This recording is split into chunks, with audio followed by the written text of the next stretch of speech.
Parece que há um volume maior de pessoas hoje, muitos estão chegando. Que bênção estarmos reunidos aqui na casa de Deus para podermos participar desse momento tão especial que a Pastoral Universitária, a Reitoria e o nosso campus do NASP preparou para vocês como o retorno, esse momento de retorno às atividades presenciais aqui no nosso campus. Muito bem, eu escolhi um tema para a semana, um presente de Deus. Ontem falamos sobre o primeiro presente, que foi o início da nossa igreja. Falamos sobre os pioneiros, cada um deles, dedicamos um tempo específico para poder detalhar a vida de cada um de forma biográfica. E hoje nós vamos introduzir um tema que é muito conhecido de vocês, mas eu não farei de uma forma biográfica. Trabalharei elementos mais conceituais. Portanto, eu quero agora convidá-lo para que você tome a sua Bíblia, para nós abrirmos a palavra de Deus e lermos a palavra de Deus nesse momento. Abra a sua Bíblia em Amós 3, verso 7. Esse é um dos textos mais clássicos quando falamos sobre o dom de profecia. O tema da mensagem desta manhã é quando Deus fala. Quando Deus fala.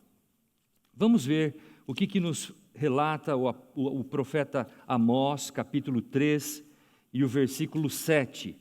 A palavra de Deus diz assim: certamente o Senhor Deus não fará coisa alguma sem revelar primeiro o seu segredo aos seus servos, os profetas. A palavra nos garante claramente, cristalinamente, que certamente, uma expressão assertiva, certamente o Senhor não fará coisa alguma, ou seja, nada, absolutamente nada, sem primeiro revelar o seu segredo aos seus servos, os profetas. Assim tem sido na história da humanidade. E eu quero que você volte um pouquinho as suas páginas para o livro de Oséias, capítulo 12. Oséias, capítulo 12, voltando um pouquinho as suas páginas. Capítulo 12 e o versículo 13. E a palavra de Deus diz assim: mas o Senhor, por meio de um profeta, fez subir a Israel do Egito. E por um profeta, foi ele o quê? Guardado. Eu quero que você memorize esse texto enquanto nós vamos abrir a mensagem de Deus nesta manhã. Deus sempre escolhe um profeta para guiar o seu povo em períodos distintos, em momentos específicos, em ocasiões definitivas e definidas para poder conduzir, guiar, orientar, advertir o seu povo. Assim tem sido desde o início da história da humanidade. Eu vou introduzir a minha fala nessa manhã fazendo uma pergunta a vocês, valendo 50 pontos na média. Vamos lá. Quem foi o primeiro profeta que Deus chamou na palavra de Deus, a Bíblia? Quem foi o primeiro profeta que Deus chamou para ser o seu porta-voz na Bíblia? Quem foi? Quem vai responder? Então vamos abrir a palavra. Abra sua Bíblia. Está aí na tela, eu vou colocar aí. Eu não sei se esse sistema aqui, vamos ver se está funcionando. Abra sua Bíblia no penúltimo livro da Bíblia, Judas. Judas, versículo 14 e o versículo 15. Olhem bem o que diz a palavra de Deus. Está aí na tela, mas a gente vai ler. Obrigado. 14 e 15 de Judas, olha o que diz a palavra de Deus, diz assim: quanto a estes foi também que profetizou quem? Falem alto, que profetizou quem? Enoque. Portanto, Enoque foi o primeiro profeta que Deus chamou na sua palavra, a Bíblia, o primeiro porta-voz de que temos relato. E aqui diz assim: o sétimo depois de Adão. Ele viveu nos tempos dos patriarcas. Viveu 365 anos. E Enoque foi o primeiro profeta. Agora eu quero chamar a sua atenção para um detalhe do texto bíblico. Olha o que o texto nos diz. E esse teve uma visão nesse momento. E olha o que o texto diz. Enoque, o sétimo depois de Azão, dizendo: eis que veio o Senhor entre as suas santas miríades, para exercer juízo contra todos e para fazer convictos todos os ímpios, acerca de todas as obras ímpias que impiamente praticaram, e acerca de todas as palavras insolentes que ímpios pecadores profetizaram contra eles. Quero chamar uma atenção, a atenção de vocês. O que Deus revelou a Enoque nesta visão? Nós não sabemos se essa é a primeira visão que ele recebeu. Ele deve ter recebido várias visões. Mas nesta visão que a Bíblia registra, o que Enoque viu? O primeiro profeta?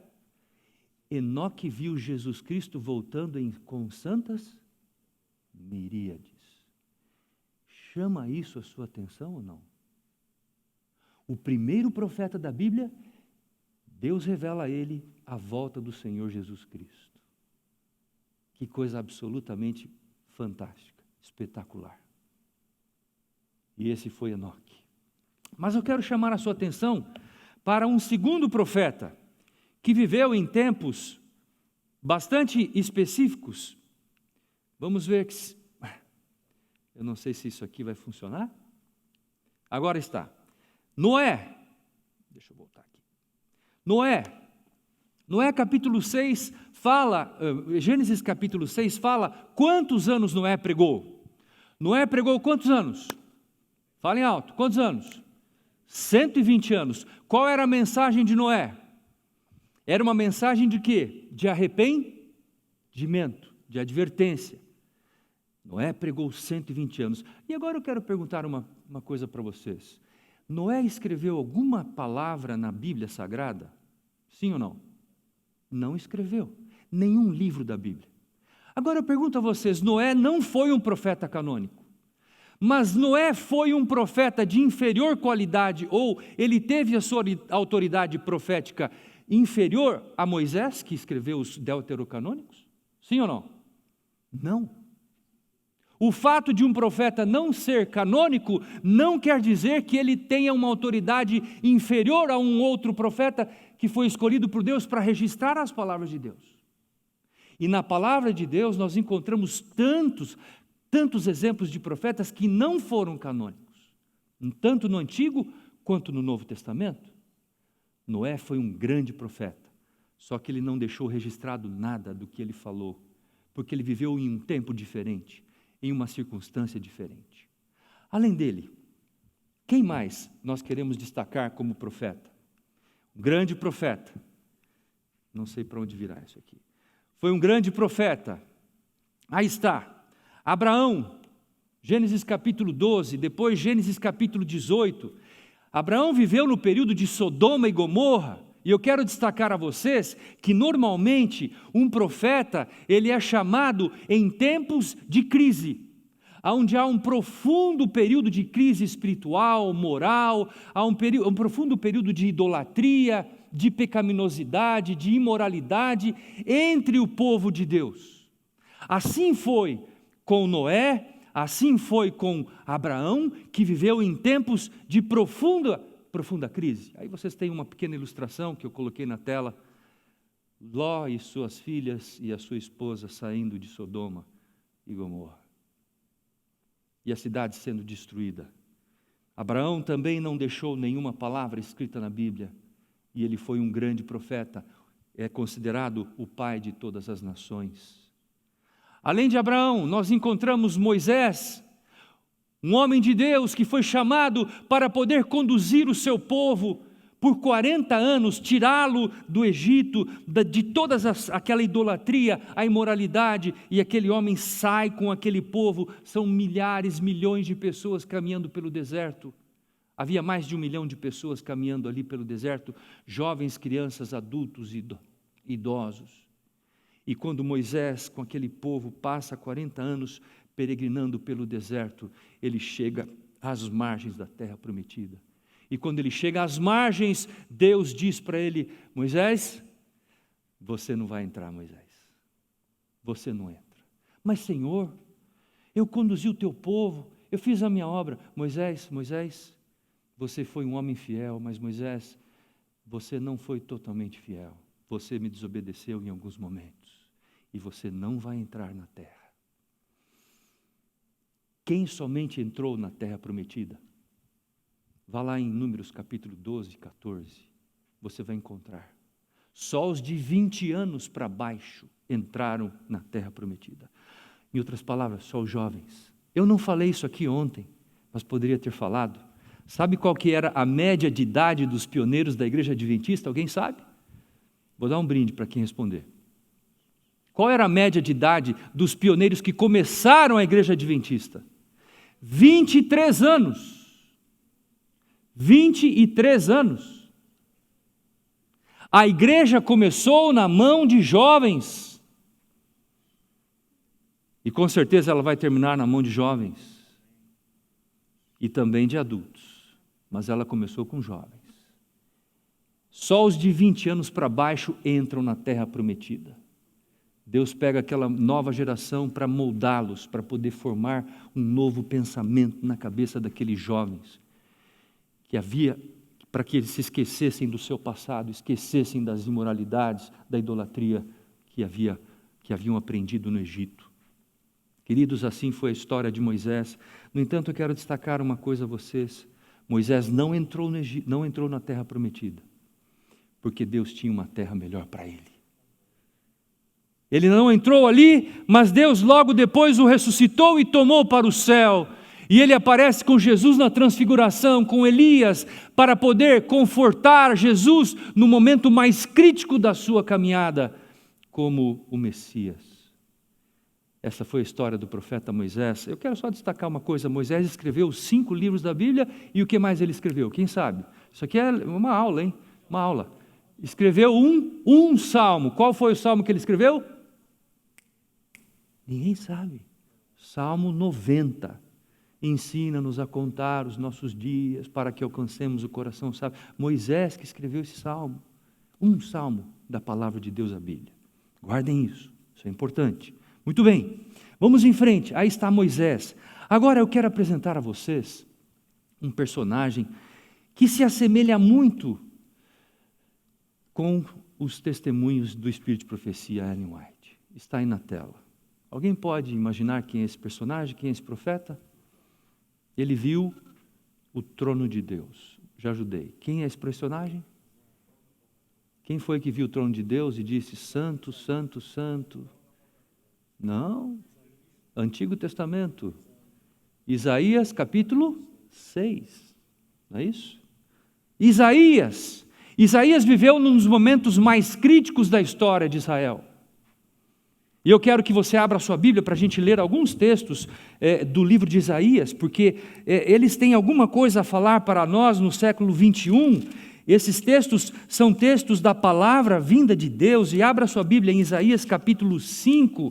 Olha o que Deus revela ao seu profeta, ao seu porta-voz, Isaías capítulo 5 e o verso 20 e o verso 21, e eu trago a vocês uma mensagem vinda de Deus nessa manhã, não é uma mensagem de um ser humano, é de Deus. E olha o que a palavra nos diz, Isaías 5, verso 20, ai dos que ao mal chamam bem e ao bem mal, que fazem da escuridade luz e da luz escuridade, que põem o amargo por doce e o doce por amargo. Agora olha o verso 21, ai dos que são sábios aos seus próprios olhos e prudentes em seu próprio conceito.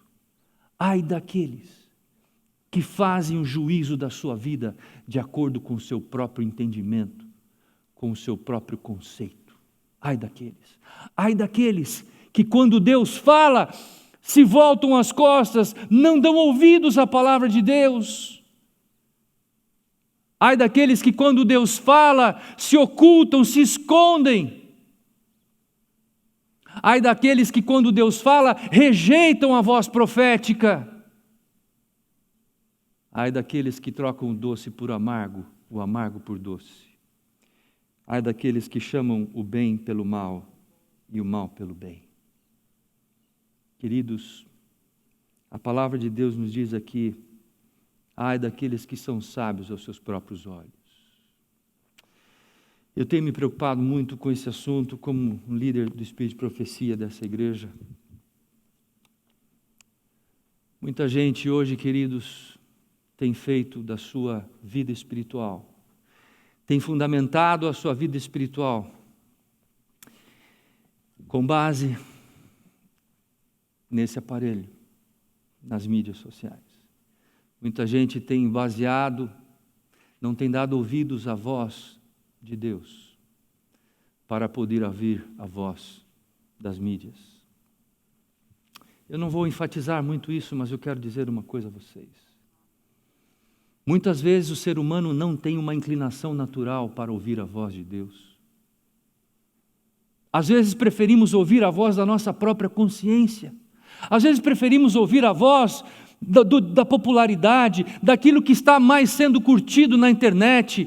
Às vezes preferimos ouvir a voz daqueles que estão ao nosso lado, os nossos amigos, mas não ouvimos a voz de Deus.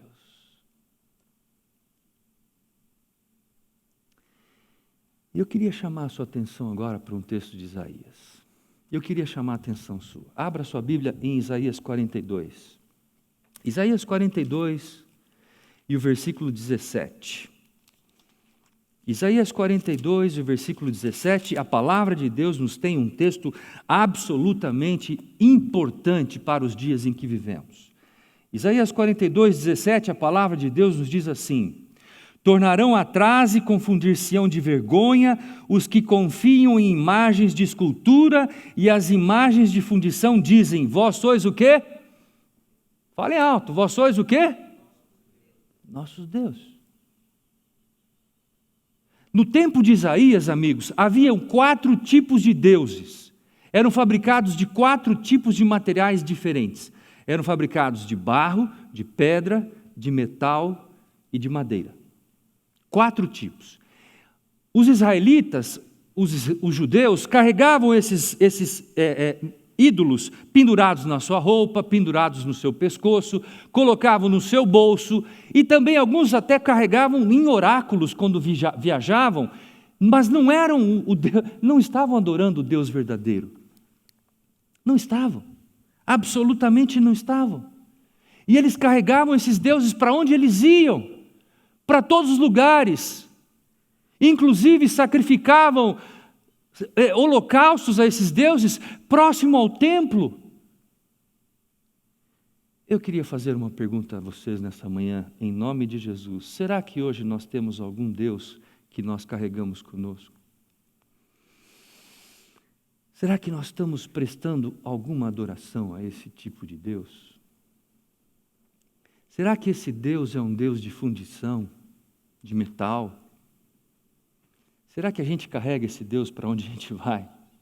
A gente não vive mais hoje sem esses equipamentos, sem esses dispositivos, é fato isso. A pergunta que Deus faz para você é: como você tem usado isso? Quanto tempo você tem gasto com esses dispositivos em suas mãos? Essa é a pergunta de Deus para nós hoje. Será que isso tem substituído o estudo da palavra? O estudo dos testemunhos? Nós temos que pensar nisso, meditar nisso. Somos obreiros, servidores, formadores de futuros líderes da igreja adventista. Vocês todos aqui são líderes, tanto quanto eu. Todos nós somos líderes, que estamos formando os futuros valores dessa igreja. A pergunta é: com base em que nós estamos formando esses futuros líderes? Essa é a pergunta. E eu quero que você volte uma página na sua Bíblia, capítulo 41 de Isaías, e o versículo 29, 41, 29, olha como Deus considera os ídolos de hoje e os ídolos de ontem. Os ídolos modernos, os ídolos antigos, olha como Deus considera. 41, 29 diz a palavra: eis que todos são nada, as suas obras são coisa nenhuma, as suas imagens de fundição são vento e vácuo diante de Deus. Há muitos tipos de deuses hoje em nosso mundo, incluindo deuses virtuais, que são adorados, que são trazidos para dentro de casa, trazidos para dentro do quarto, trazidos para dentro do coração. Às vezes, trazemos esses ídolos para dentro da própria casa de Deus. E aqui, pagamos o nosso tempo e o adoramos. Precisamos ter consciência, amigos, a voz profética está falando a nós. Cada um precisa ter consciência de que a sua vida deve ser vivida na presença de Deus. Na presença de Deus. A cada momento, a cada minuto da sua caminhada. Quero apresentar a vocês um outro profeta, Isaías. De acordo com a revelação, não está na Bíblia isso, é uma tradição. Isaías, o que fizeram com Isaías depois dele ter pregado por 60 anos? O que fizeram com Isaías de acordo com a tradição? Serraram ele ao meio. Que coisa tremenda. Eu vou trazer um exemplo agora, antes de falar do próximo profeta que está aí na tela. Abra sua Bíblia comigo. Vamos estudar a Bíblia. A gente tem que estudar a Bíblia. A Bíblia é um livro absolutamente revelador. Abra sua Bíblia comigo. Querem ver uma coisa? Querem ver como que Deus fala para nós, por meio da sua palavra? Abra sua Bíblia no livro de Jeremias, profeta Jeremias. Jeremias, ele nasceu numa cidade chamada Anatote. Ficava a 10 quilômetros de Jerusalém, próximo de Jerusalém. E ali ele cresceu, se desenvolveu, se tornou, foi chamado para ser profeta. Deus disse para ele: você não vai se casar. E ele não se casou. O ministério dele foi viúvo, foi exercido na viuvez. Não é?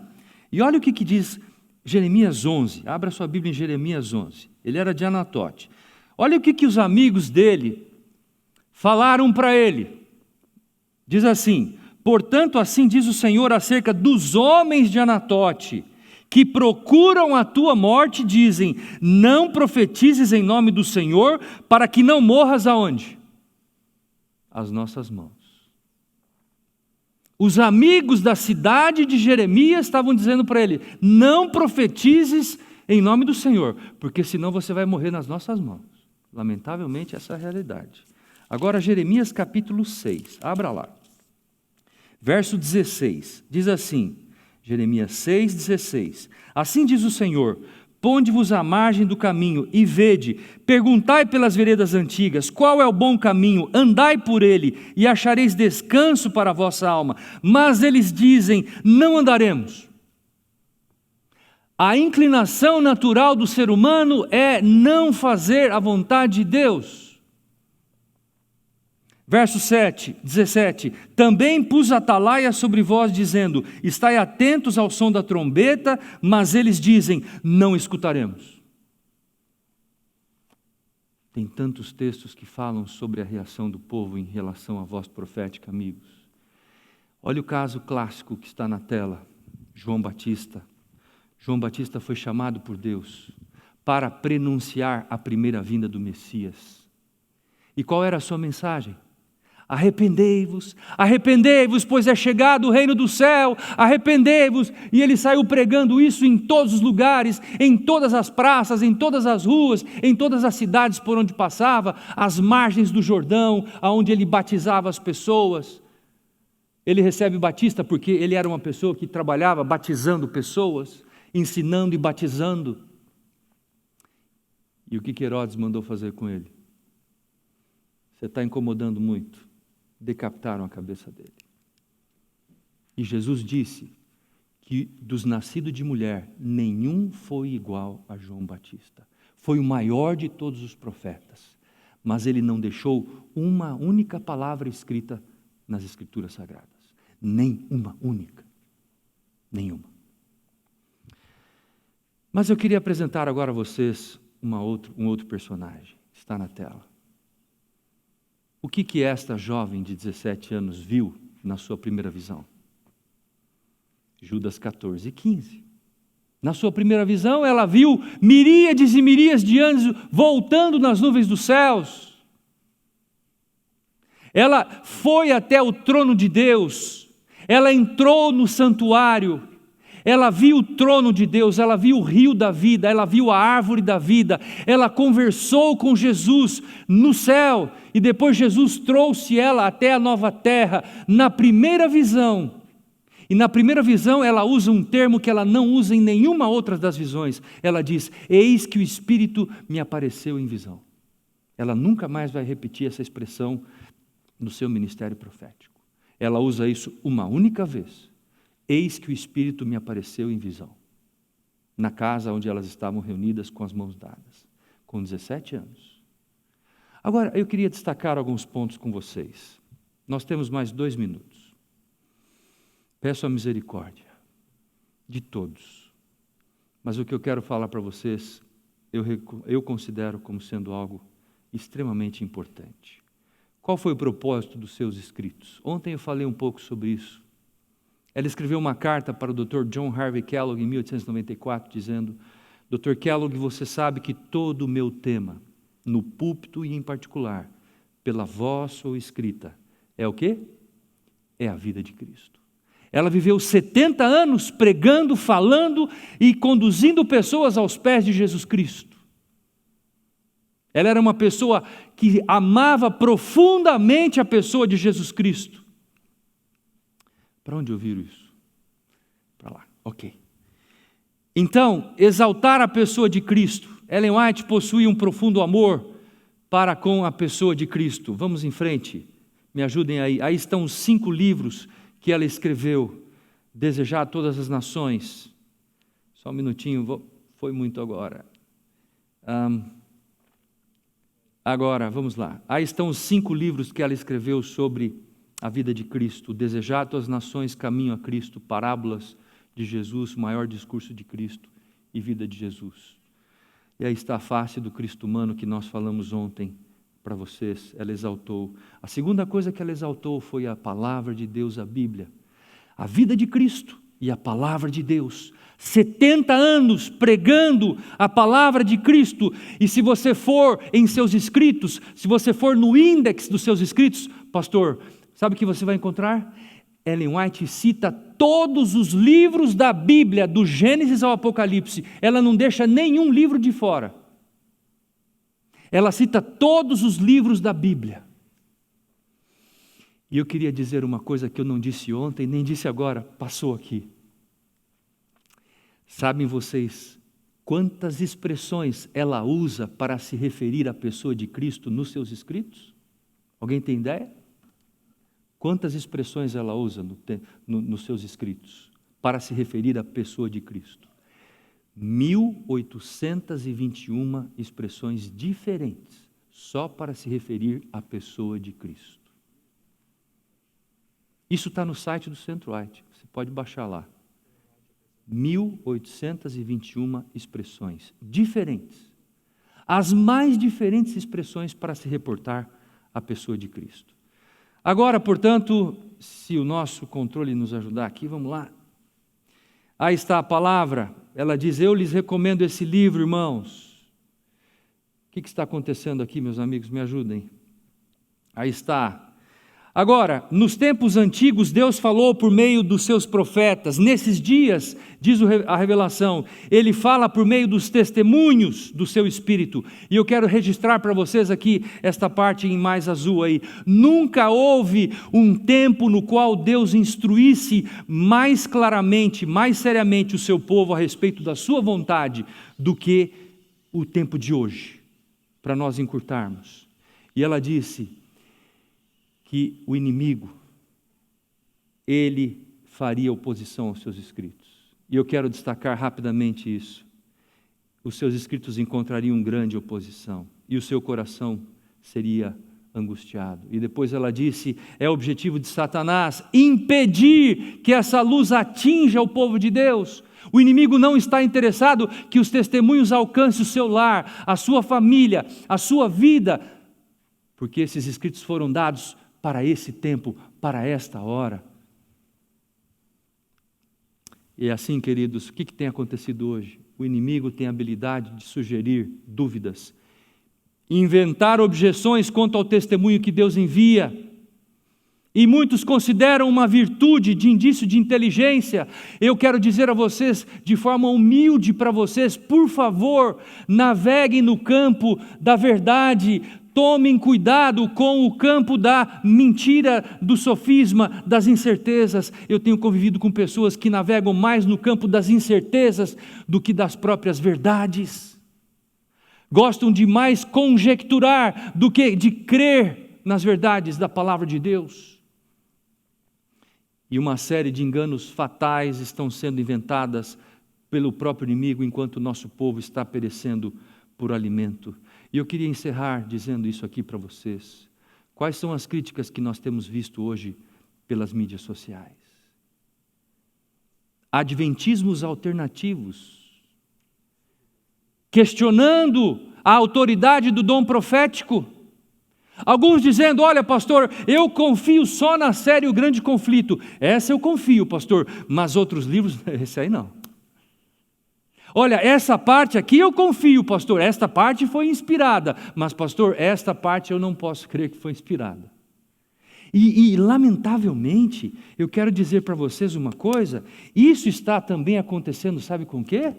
Com a própria palavra de Deus, a Bíblia. Pessoas estão se tornando seletivas na interpretação da palavra de Deus, estão transformando a palavra de Deus em um livro de mera narrativas, um livro de história antiga,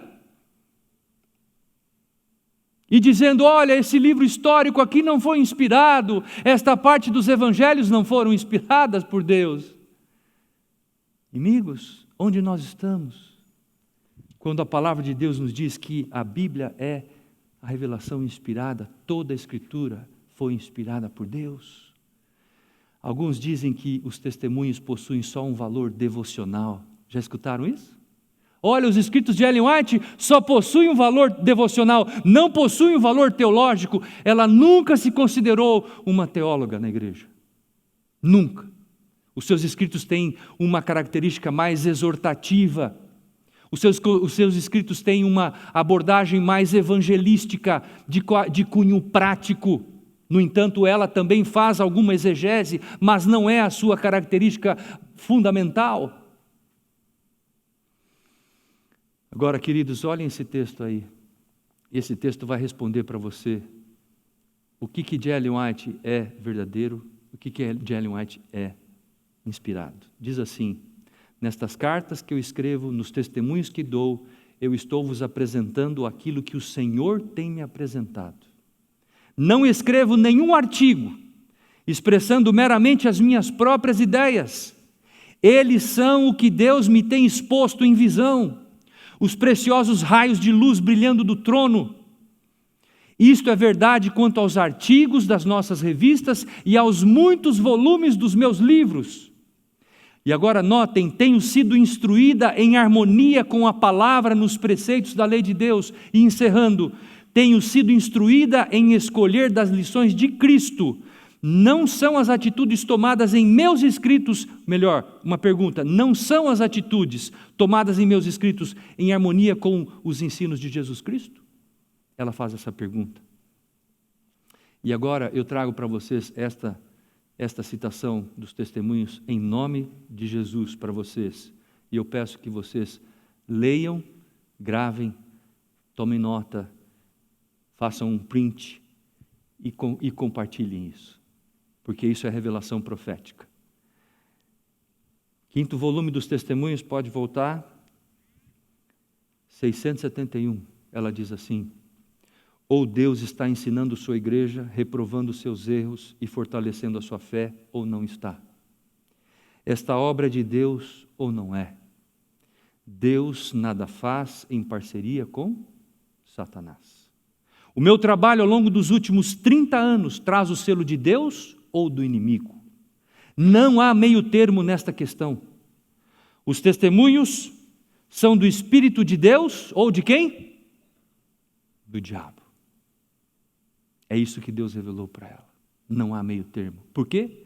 Porque Deus não trabalha em parceria com Satanás.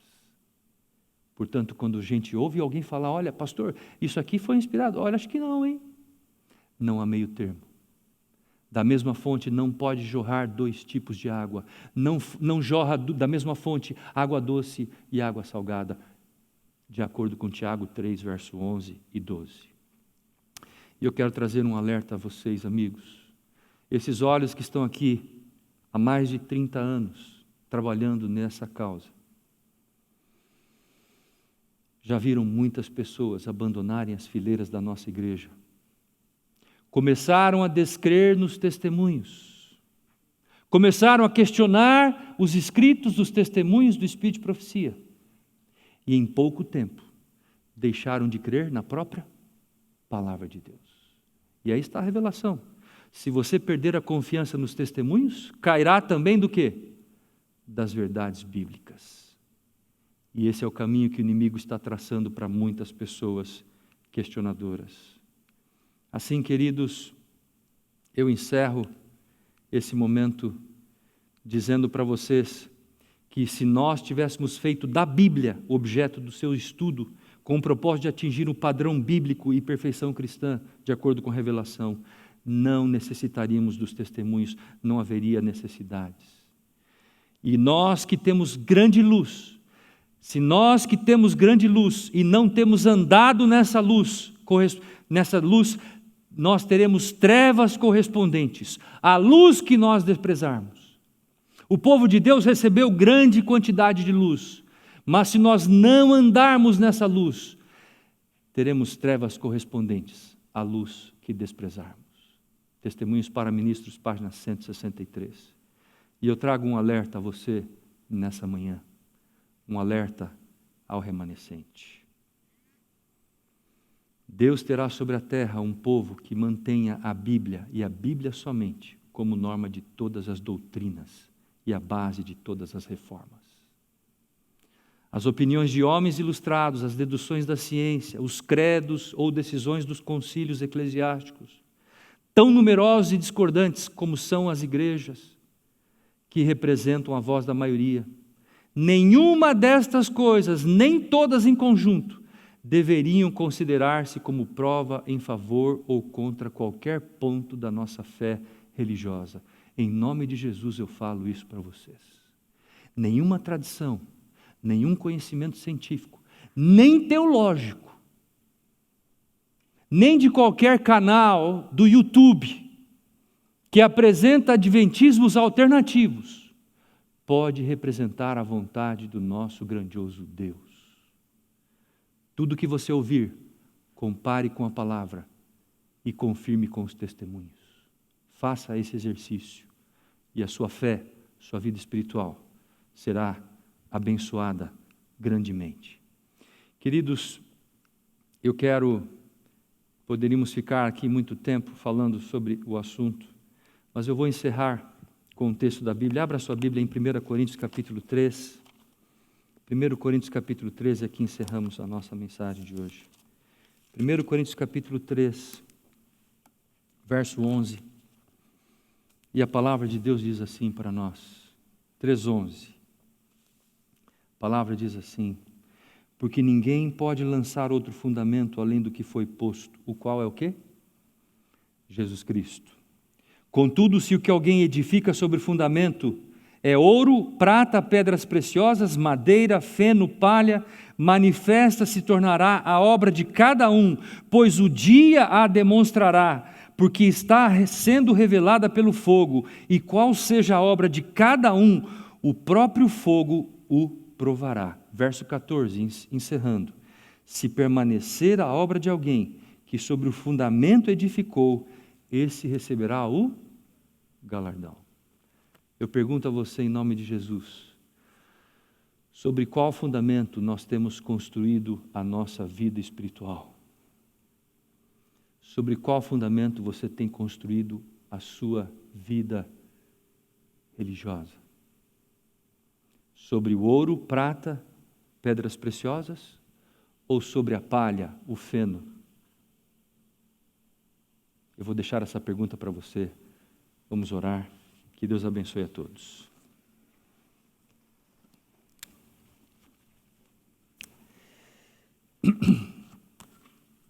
Maravilhoso Deus, Obrigado pela revelação da Tua palavra, a Bíblia, que tem guiado, conduzido o Teu povo através dos séculos, das eras. Obrigado porque esta revelação tem orientado as nossas decisões, a nossa vida, a nossa família, a nossa igreja, a nossa instituição. Permita, ó Pai, pela Tua graça, pelo sangue de Jesus e pela atuação do Teu Espírito, que cada um de nós que aqui estamos, sejamos fiéis à Tua voz. Porque quando Deus fala, a palavra entra em nosso coração, ela é como uma espada que divide a nossa medula para transformar a nossa vida. Portanto, Senhor, fala ao nosso coração, por meio do Teu Espírito, por meio da Tua palavra, por meio da revelação dos testemunhos, e ajuda-nos a sermos fiéis à Tua palavra. E despeça-nos a todos agora com a Tua bênção e com a Tua paz, e dá-nos a todos um ótimo dia de trabalho. Em nome de Jesus oramos. Amém. Amém.